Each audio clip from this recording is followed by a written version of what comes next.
नमस्कार बंधुरा नवदिगंत चैनल पक्ष থেকে আপনাদের সকলকে জানাই স্বাগতম। আজকে সুপ্রভাত জানিয়ে আপনাদের জন্য নতুন আবার একটি আপডেট গুরুত্বপূর্ণ আপডেট আপনাদের জন্য নিয়ে উপস্থিত হয়েছি।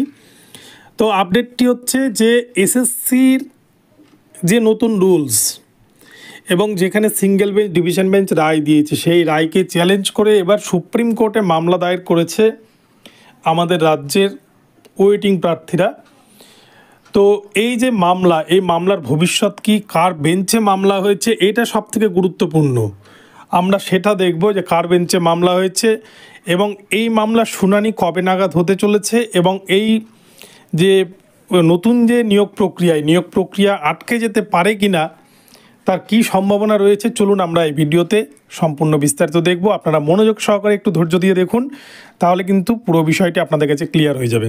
তবে তার আগে বলি, যারা প্রথমবার চ্যানেলটি দেখছেন, যারা এখনও চ্যানেলটিকে সাবস্ক্রাইব করেননি, আপনারা অবশ্যই চ্যানেলটিকে সাবস্ক্রাইব করে নেবেন। চলুন আমরা মূল পর্বে ফিরে যাই, বিস্তারিত সম্পর্কে জেনে নিই।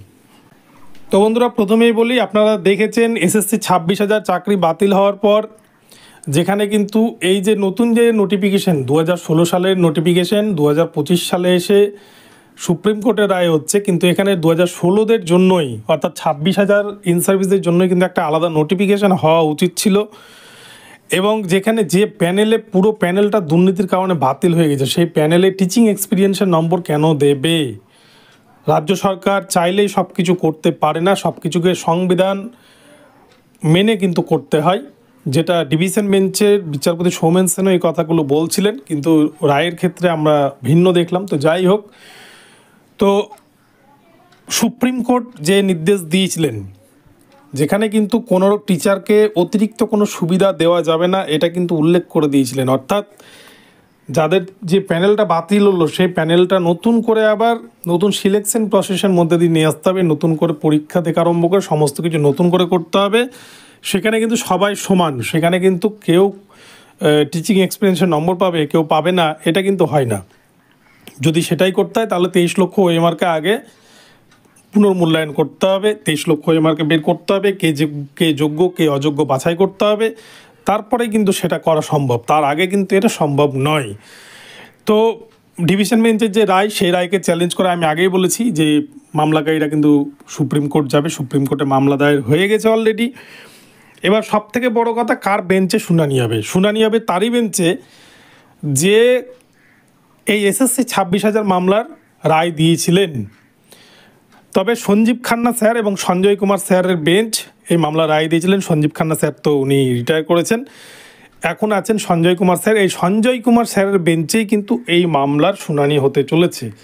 ফলে বুঝতেই পারছেন যে বিচারপতি সঞ্জয় কুমার স্যারের বেঞ্চ যে নির্দেশ দিয়েছিলেন, তার বেঞ্চে যখন যাচ্ছে, তার মানে পিটিশনাররা কিন্তু এখানটায় জিতবে, রাজ্য সরকার হারবে। তার কারণ এটাই, এসএসসির যে নির্দেশ দেওয়া হয়েছিল এসএসসিকে সুপ্রিম কোর্টের তরফ থেকে, সেই নির্দেশ এসএসসি মানেনি।